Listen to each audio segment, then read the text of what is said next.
Salam alaikum khawti khwatati, le 360 degrés de mensonges marocains frappe encore. Saïd Chengriha, dealer en uniforme et révélation d'un ex-diplomate algérien sur les laboratoires de drogue dure et le paravent Maroc. En fait, je vais vous expliquer. Je vais vous donner un indice. Cet ex-diplomate algérien, c'est celui qui nous avait sorti l'épisode qu'il avait été enlevé en Espagne par des agents de la sécurité des RS algériens, puis qu'il avait été retrouvé justement dans un bateau où il y avait des narcotrafiquants, et parmi ces narcotrafiquants, il y avait des Marocains et des subsahariens. Je pense que vous avez deviné. On continue.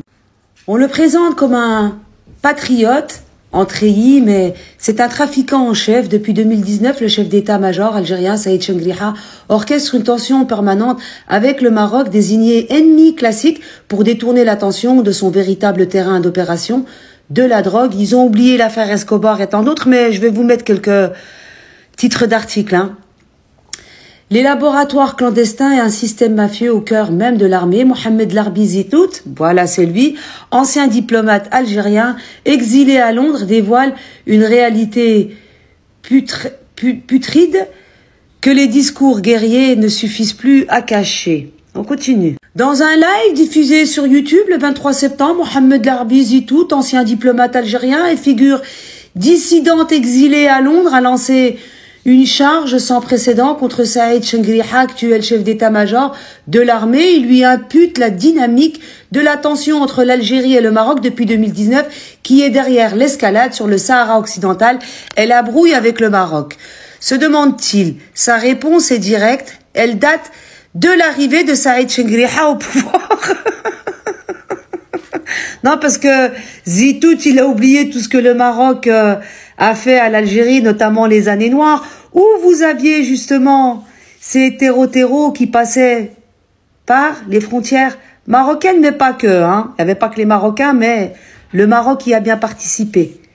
Ce dernier n'a pas attendu d'occuper son poste actuel pour semer les graines de la haine en retraçant la trajectoire de ce général. L'ex-diplomate souligne un tournant décisif en 2016 quand Chengriha a décidé de supplanter une constante diplomatique vieille de 40 ans. La vérité, c'est que Chengriha en 2016 avait déclaré pour la première fois en Algérie que l'ennemi classique est le Maroc. Et c'est bien vrai, il n'a pas tort. Une rupture majeure car depuis Houari Boumediene explique-t-il que jamais le Maroc n'avait été qualifié officiellement d'ennemi. Jusqu'alors, la rhétorique algérienne utilisait l'expression ennemi historique pour la France.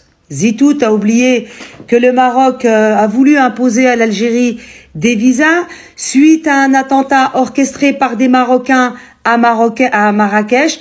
On a voulu accuser les Algériens et puis la vérité est montée à la surface. Donc Zitout, s'il te plaît, reste à ta place. Tu voulais juste un petit peu faire le buzz parce que tu n'as rien à te mettre sous la dent. Un conseil, achète-toi un os de bœuf, tu te le colles puis t'arrêtes d'aboyer parce que franchement, tu n'es pas crédible. Le Maroc a toujours été un pays traître vis-à-vis de l'Algérie. Le Makhzen a toujours voulu salir l'Algérie et le Makhzen a toujours voulu faire tomber l'Algérie. Mais il n'a pas réussi, alhamdoulilah, avec la grâce d'Allah, lui qui nous protège, celui qui est au-dessus de l'Algérie. À part lui, personne n'est au-dessus de nous. Le voilà, faisant sa petite vidéo, tel un SDF dans sa voiture. Je ne vous mettrai pas le passage de sa vidéo, elle n'est pas intéressante, c'est fake news sur fake news.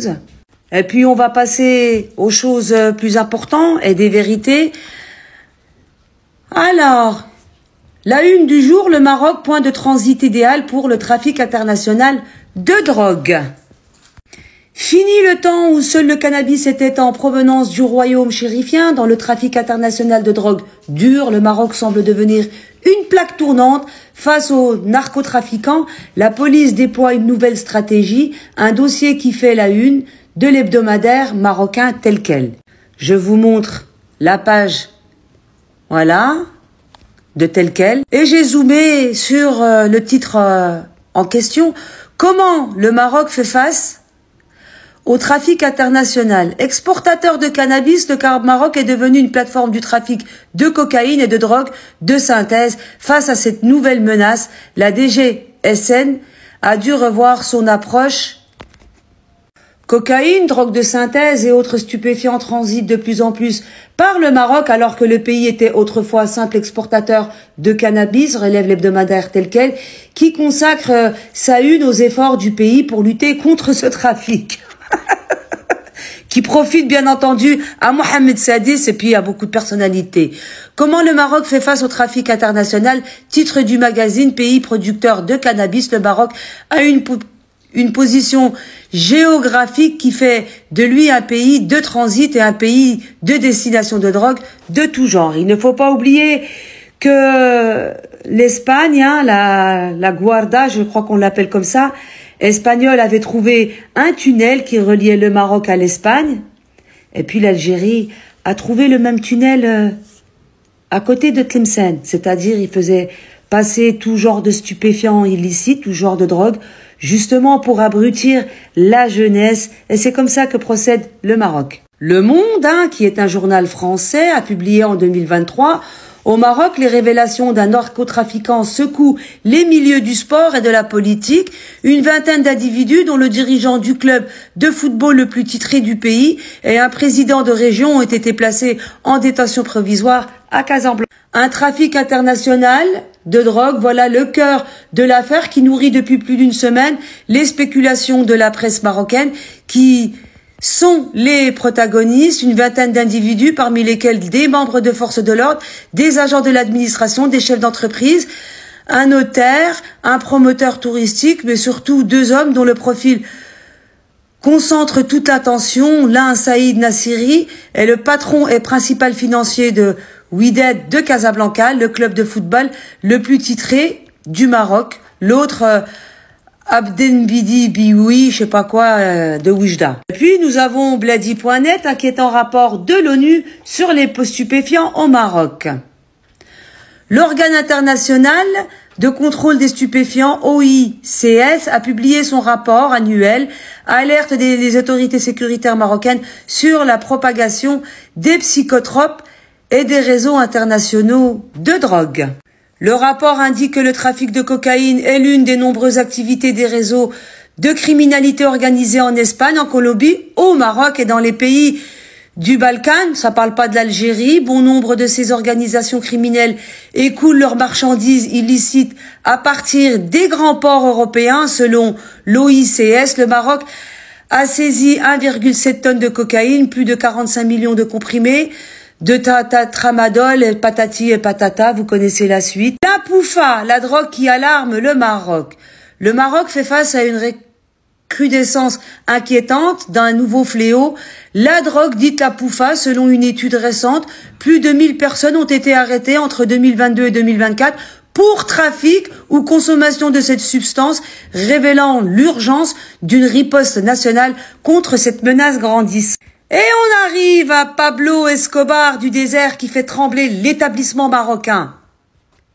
Un scandale majeur est en train de secouer la société marocaine, touchant de nombreux hommes d'affaires, chefs d'entreprise et aux responsables politiques et de la sécurité. Les résultats des enquêtes menées jusqu'ici ont conduit à l'envoi de 25 personnes devant le parquet, parmi eux le président de la Wydad Casablanca, club Saïd Nassiri. Ceci est un nouveau rebondissement dans l'affaire El Hadj Ahmed Ben Brahim, alias le Pablo Escobar du désert. Narcotrafic au Maroc, des responsables politiques impliqués dans l'affaire de l'Escobar du Sahara. Plusieurs Marocains, dont des hommes politiques condamnés pour trafic de drogue au Sahara, sont jugés en appel à Casablanca côté algérien. L'enjeu est de savoir s'ils sont impliqués dans un trafic vers l'Algérie. Depuis quelque temps, l'Algérie accuse le Maroc de vouloir inonder le pays de stupéfiants. Voilà. Comme vous pouvez voir, hein, le champ de cannabis au Maroc, hein, une des ressources naturelles marocaines. C'était juste pour vous dire que quand le Maroc veut cacher le soleil avec le tamis, il va accuser l'Algérie de tous les maux, alors que tout se passe chez lui. Trafic de prostitution, trafic d'enfants, trafic de cannabis, toute la misère de chez lui, il vient la coller aux Algériens. Sur ce, khali shengriha, zid lhom al-asir, rak rekbt lhom al-chouka. علاش ما خليتش لا دروك تدخل في الجزائر على بها راهم يوسخوا فيك